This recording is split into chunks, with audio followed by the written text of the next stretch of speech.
Dear students, corporate അക്കൗണ്ടിങ്ങിലെ business combinations and consolidated statement ചാപ്റ്ററിലെ 3 videos നമ്മൾ മുന്നേ അപ്ലോഡ് ചെയ്തിരുന്നു. അതിൽ നമ്മൾ എന്താണ് ബിസിനസ് കോമ്പിനേഷൻ, അതേപോലെ തന്നെ എന്താണ് കൺസോളിഡേറ്റഡ് സ്റ്റേറ്റ്മെൻറ്റ്, അതേപോലെ തന്നെ എന്തൊക്കെയാണ് അതിൽ പ്രോബ്ലം ചെയ്യാനായിട്ട് ആവശ്യമായിട്ടുള്ള ടേംസൊക്കെ എന്തൊക്കെയാണ്, അതിൻ്റെ പ്രോബ്ലംസ് എങ്ങനെയാണ് വർക്കൗട്ട് ചെയ്യുക എന്നിങ്ങനെയുള്ള കാര്യങ്ങളൊക്കെ നമ്മൾ മുന്നേ ഡിസ്കസ് ചെയ്തതാണ്.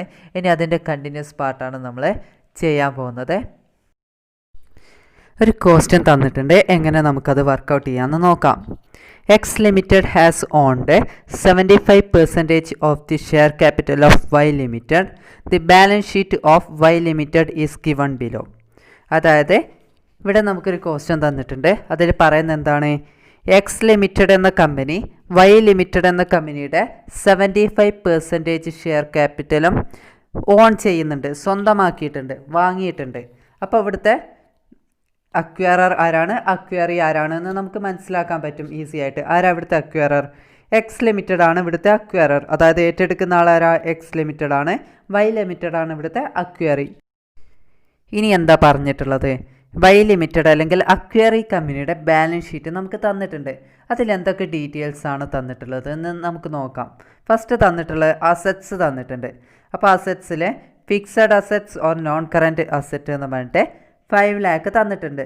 Property plant and equipment 4 lakh, total asset 9 lakh തന്നിട്ടുണ്ട്.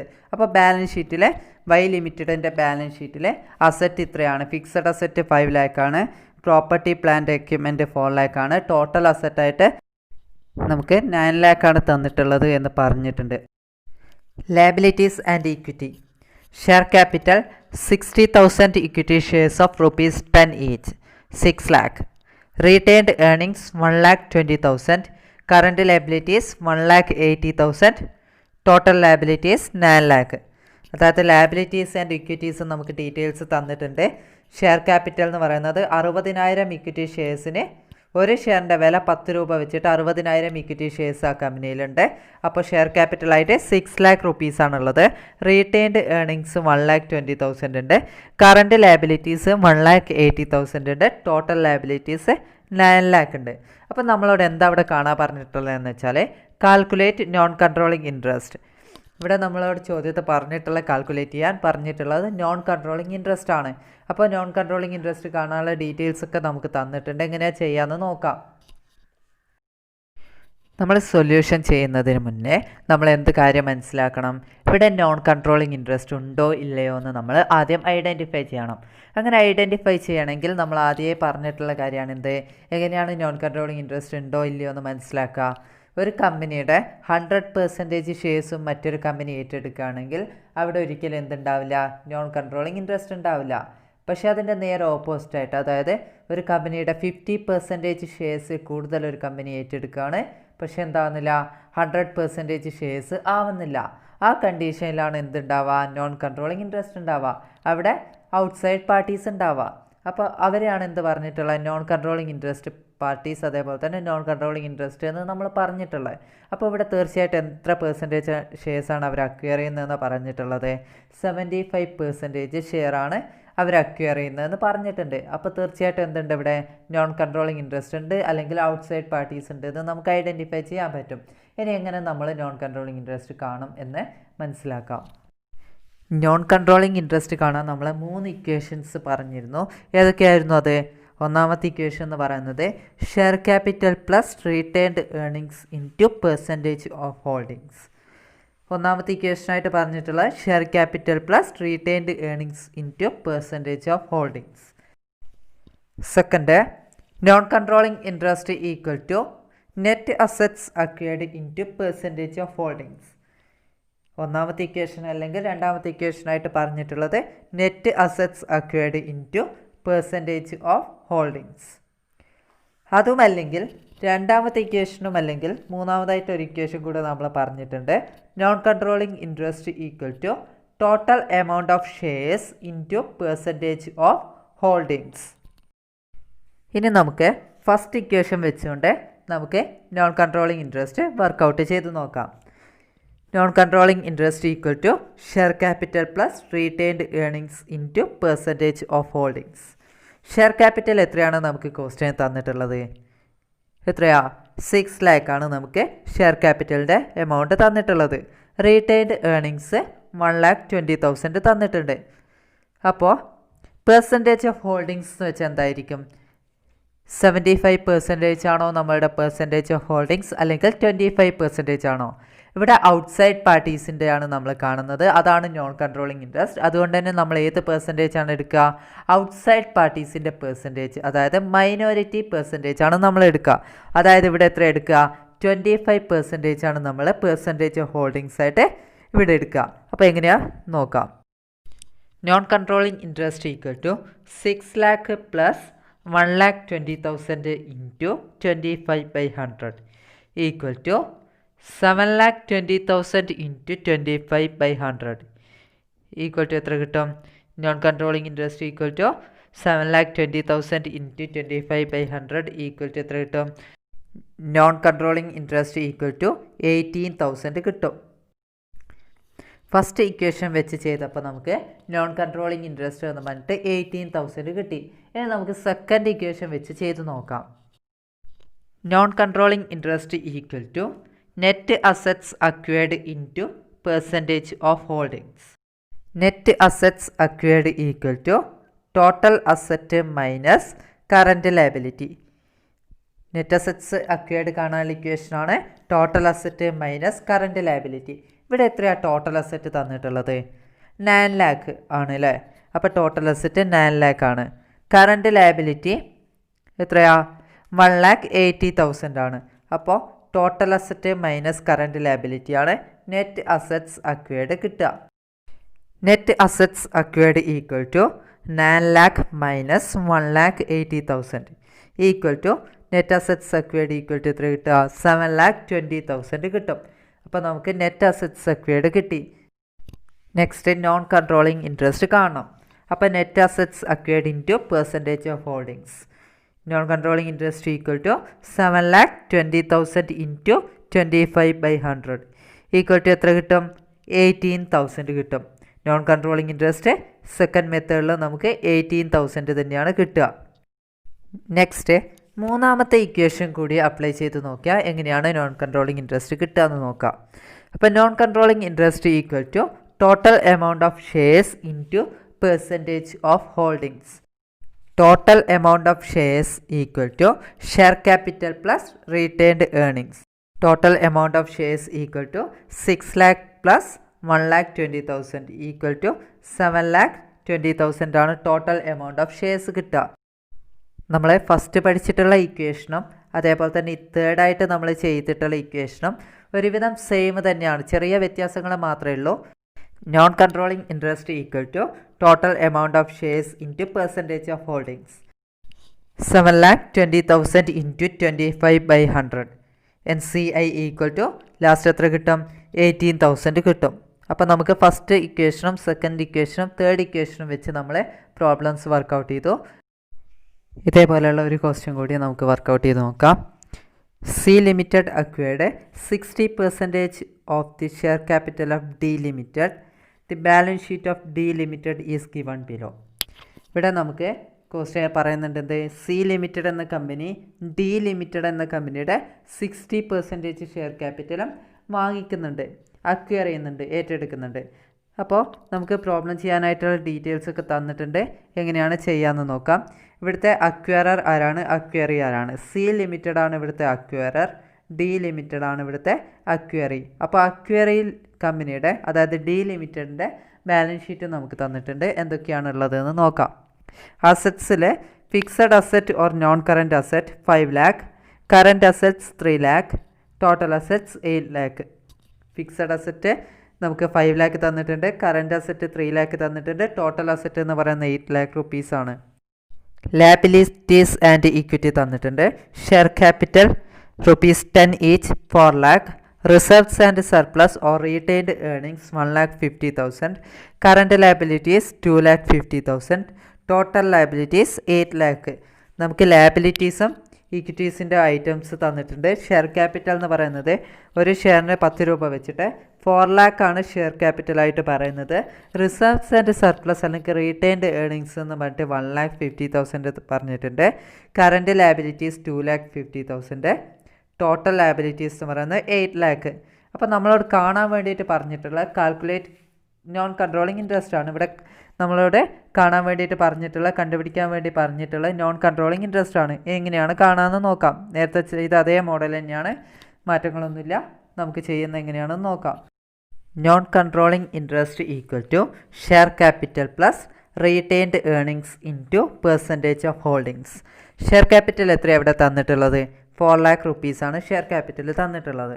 റീറ്റെയിൻഡ് ഏർണിങ്സ് എത്രയാണ്? 1,50,000 ആണ്. പെർസെൻറ്റേജ് ഓഫ് ഹോൾഡിങ്സ് എത്രയാണ്? 60% ആണ് നമ്മളുടെ അക്വയറി ചെയ്തിട്ടുള്ളത് എന്ന് പറയുന്നുണ്ട്. അപ്പോൾ 40% ആയിരിക്കും ഇവിടുത്തെ പെർസെൻറ്റേജ് ഓഫ് ഹോൾഡിങ്സ്. അപ്പോൾ 4 lakh plus 1,50,000 into 40/100 equal to 5,50,000 into 40/100 equal to 2,20,000 ആയിരിക്കും നോൺ കൺട്രോളിങ് ഇൻട്രസ്റ്റ് ആയിട്ട് നമ്മൾ ആദ്യത്തെ ഇക്വേഷൻ വെച്ച് ചെയ്യുകയാണെങ്കിൽ നമുക്ക് കിട്ടുന്നത്. നെക്സ്റ്റ് സെക്കൻഡ് മെത്തേഡ് യൂസ് ചെയ്യുകയാണെങ്കിൽ non controlling interest equal to net assets acquired into percentage of holdings. Net asset acquired എങ്ങനെ കാണാം? Total asset minus current liability into current liability. അപ്പോൾ ടോട്ടൽ അസറ്റ് എന്ന് പറയുന്നത് എത്രയാണ് നമുക്ക് ഇവിടെ തന്നിട്ടുള്ളത്? 8 lakh ആണ് അല്ലേ. കറണ്ട് ലാബിലിറ്റി എത്രയാണ്? 2,50,000 ആണ്. Net assets acquired equal to 8 lakh minus 1,50,000 equal to 5,50,000 ആയിരിക്കും നെറ്റ് അസറ്റ്സ് അക്വയർഡ് കിട്ടുക. ഇനി നോൺ കൺട്രോളിങ് ഇൻട്രസ്റ്റ് കാണാൻ non controlling interest equal to net assets acquired into percentage of holdings. 5,50,000 into 40/100 equal to non controlling interest equal to 2,20,000 കിട്ടും. അപ്പോൾ second method use ചെയ്താൽ നമുക്ക് 2,20,000 കിട്ടി. Next topic consolidated financial statements IFRS 10 and Indian accounting standard 110. Consolidated financial statement means the financial statements of a group in which the assets, liabilities, equity, income, expenses and cash flows of the parent and subsidiaries are present as those of a single entity. നമ്മൾ മുന്നേ പറഞ്ഞിട്ടുണ്ട് എന്താ consolidated financial statement എന്ന് വെച്ചാൽ സിമ്പിളായിട്ട് പറയുകയാണ് എന്താ business combination നടന്നു കഴിഞ്ഞതിന് ശേഷം ആ കമ്പനി പ്രിപ്പയർ ചെയ്യുന്ന ഫിനാൻഷ്യൽ സ്റ്റേറ്റ്മെൻറ്റാണ് ഇത് കൺസോളിഡേറ്റഡ് ഫിനാൻഷ്യൽ സ്റ്റേറ്റ്മെൻറ്റ് എന്ന് പറയുന്നത്. ആ ബിസിനസ് കോമ്പിനേഷൻ നടന്നതിന് ശേഷം കമ്പനിയിലുണ്ടായിട്ടുള്ള ഫിനാൻഷ്യൽ പൊസിഷൻ മനസ്സിലാക്കാൻ വേണ്ടിയിട്ട് അവർ പ്രിപ്പയർ ചെയ്യുന്ന ഒരു ഫിനാൻഷ്യൽ സ്റ്റേറ്റ്മെൻറ്റാണ് സിമ്പിളായിട്ട് എന്താ പറഞ്ഞാൽ കൺസോളിഡേറ്റഡ് ഫിനാൻഷ്യൽ സ്റ്റേറ്റ്മെൻറ്റ് എന്ന് പറയുന്നത്. അതായത് ഒരു കമ്പനി മറ്റൊരു കമ്പനിയെ ഏറ്റെടുക്കുകയാണെങ്കിൽ ആ കമ്പനിയിലുള്ള assets, liabilities, incomes, expense, cash flows ഇതൊക്കെ എന്തായിട്ടാണ് മറ്റേ ഏറ്റെടുത്ത കമ്പനിയുടെ ഫിനാൻഷ്യൽ സ്റ്റേറ്റ്മെൻ്റ് ആയിട്ടാണ് റെക്കോർഡ് ചെയ്യുക. ഫിനാൻഷ്യൽ സ്റ്റേറ്റ്മെൻറ്റിലാണ് റെക്കോർഡ് ചെയ്യുക. അതായത് എ എന്ന കമ്പനി ബി എന്ന കമ്പനിയെ ഏറ്റെടുക്കുകയാണെങ്കിൽ അവരുടെ ഫിനാൻഷ്യൽ സ്റ്റേറ്റ്മെൻറ്റ്സ് ഒക്കെ ഒരു സിംഗിൾ എൻറ്റിറ്റിയുടെ ഫിനാൻഷ്യൽ സ്റ്റേറ്റ്മെൻ്റ് ആയിട്ടാണ് പ്രിപ്പയർ ചെയ്യുക.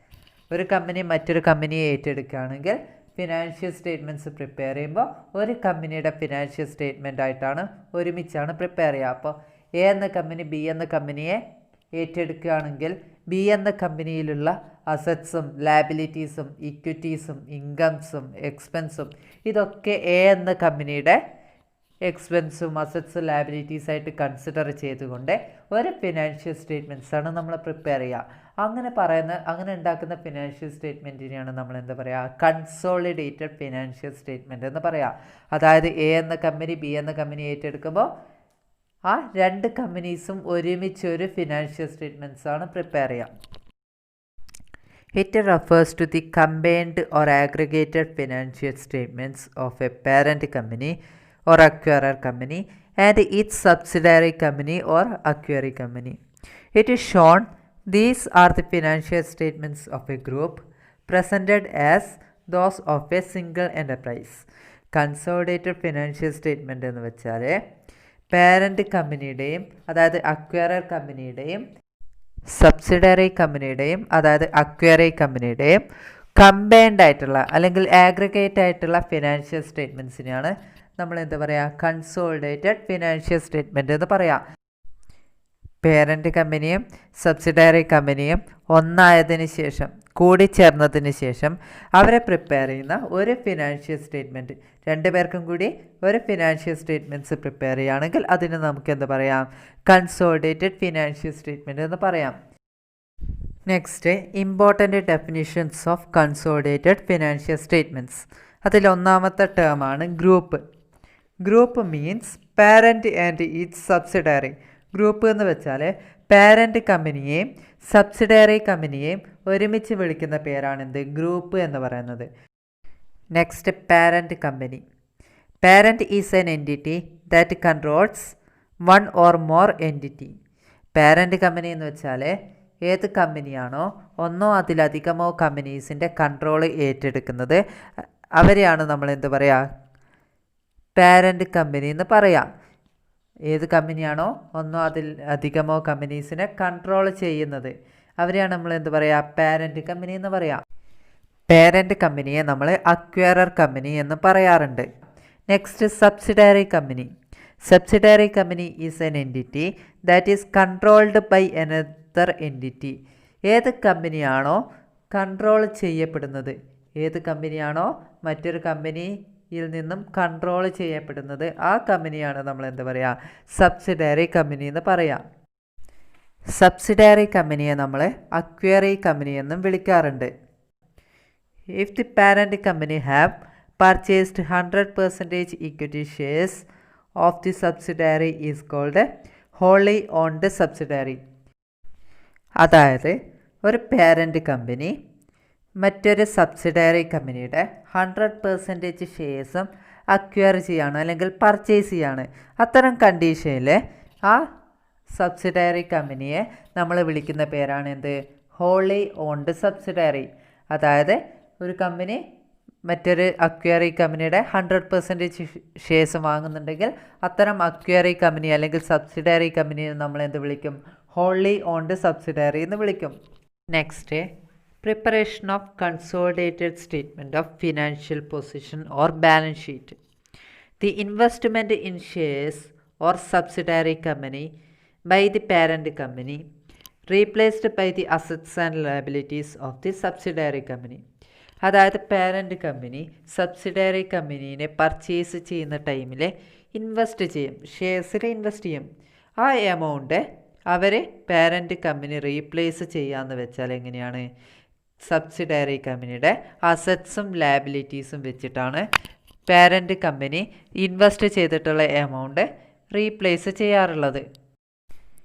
Companies act 2013 requires holding company to present consolidated financial statements.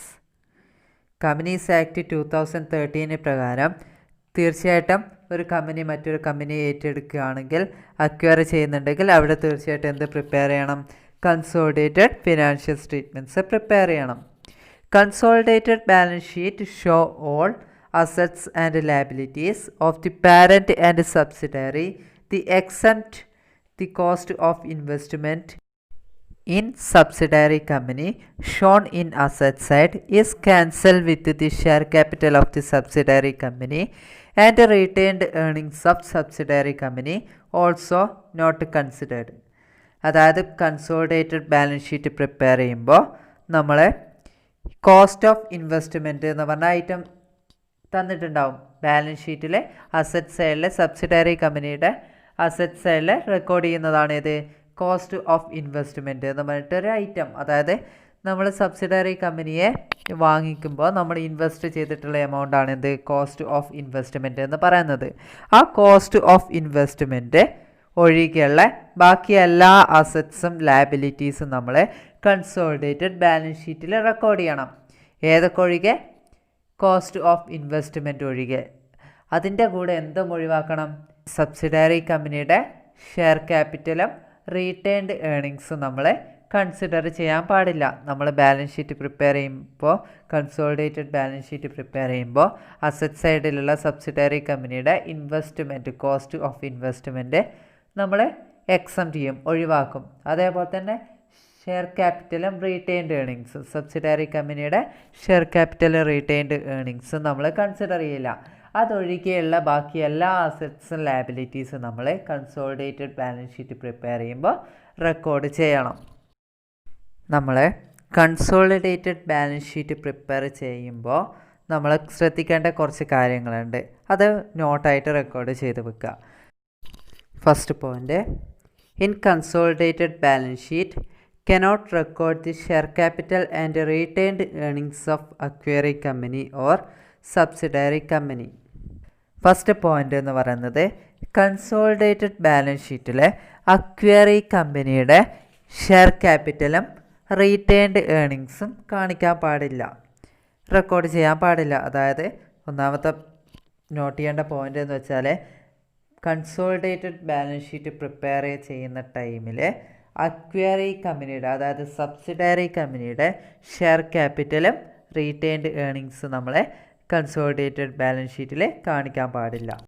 Next point, in preparation of consolidated balance sheet the cost of investment in subsidiary company or acquiree company cannot be recorded. Second point, acquiree കമ്പനിയിൽ invest ചെയ്തിട്ടുള്ള amount പുതിയ balance ഷീറ്റിൽ കാണിക്കാൻ പാടില്ല. രണ്ടാമത്തെ point എന്ന് പറയുന്നത് നമ്മൾ കോസ്റ്റ് ഓഫ് ഇൻവെസ്റ്റ്മെൻ്റ് ഉണ്ട്, അതായത് അക്വയറി കമ്പനിയിൽ ഇൻവെസ്റ്റ് ചെയ്തിട്ടുള്ള എമൗണ്ട് പുതിയ ബാലൻസ് ഷീറ്റിൽ, അതായത് കൺസോളിഡേറ്റഡ് ബാലൻസ് ഷീറ്റിൽ റെക്കോർഡ് ചെയ്യാൻ പാടില്ല. Third point, in case of non controlling interest is recorded the liability side of the consolidated balance sheet. Next മൂന്നാമത്തെ പോയിൻ്റ് എന്ന് വെച്ചാൽ നോൺ കൺട്രോളിംഗ് ഇൻട്രസ്റ്റ് കണ്ടുപിടിക്കേണ്ട സാഹചര്യമുണ്ടെങ്കിൽ നോൺ കൺട്രോളിംഗ് ഇൻട്രസ്റ്റ് കണ്ടുപിടിച്ചതിന് ശേഷം പുതിയ ബാലൻസ് ഷീറ്റിൻ്റെ ലയബിലിറ്റി സൈഡിൽ കാണിക്കാം. അതായത് മൂന്നാമത്തെ പോയിൻ്റ് എന്ന് വെച്ചാൽ നോൺ കൺട്രോളിംഗ് ഇൻട്രസ്റ്റ് കണ്ടുപിടിക്കേണ്ട സാഹചര്യം വരും ചില കോസ്റ്റേനിൽ. അപ്പോൾ അങ്ങനെ നോൺ കൺട്രോളിംഗ് ഇൻട്രസ്റ്റ് കണ്ടുപിടിച്ചതിന് ശേഷം പുതിയ ബാലൻസ് ഷീറ്റ്, അതായത് കൺസോളിഡേറ്റഡ് ബാലൻസ് ഷീറ്റിൻ്റെ ലയബിലിറ്റി സൈഡിലാണ് നമ്മൾ എന്ത് റെക്കോർഡ് ചെയ്യുക, നോൺ കൺട്രോളിംഗ് ഇൻട്രസ്റ്റ് അല്ലെങ്കിൽ മൈനോറിറ്റി ഇൻട്രസ്റ്റ് എന്ന് പറഞ്ഞിട്ട് റെക്കോർഡ് ചെയ്യുക. Next point, in calculation of non controlling interest is based on acquiree company or subsidiary company balance sheet. അതായത് നോൺ കൺട്രോളിംഗ് ഇൻട്രസ്റ്റ് കണ്ടുപിടിക്കേണ്ടത് അക്വയറി കമ്പനിയുടെ ബാലൻസ് ഷീറ്റിൻ്റെ ബേസിലാണ്. എന്ന് വെച്ചാൽ നമ്മൾ നോൺ കൺട്രോളിംഗ് ഇൻട്രസ്റ്റ് കണ്ടുപിടിക്കേണ്ട ആവശ്യം വന്നു കഴിഞ്ഞാൽ അത് കണ്ടുപിടിക്കാനായി വേണ്ടിയിട്ടുള്ള ഡീറ്റെയിൽസൊക്കെ നമുക്ക് എവിടെ നിന്നാണ് കിട്ടുക, അക്വയറി കമ്പനിയുടെ ബേസിലാണ് നമ്മൾ നോൺ കൺട്രോളിംഗ് ഇൻട്രസ്റ്റ് കാണേണ്ടത്. അക്വയറി കമ്പനിയുടെ ഡീറ്റെയിൽസാണ് നമ്മൾ നോൺ കൺട്രോളിംഗ് ഇൻട്രസ്റ്റ് കാണാൻ വേണ്ടിയിട്ട് കൺസിഡർ ചെയ്യേണ്ടത്.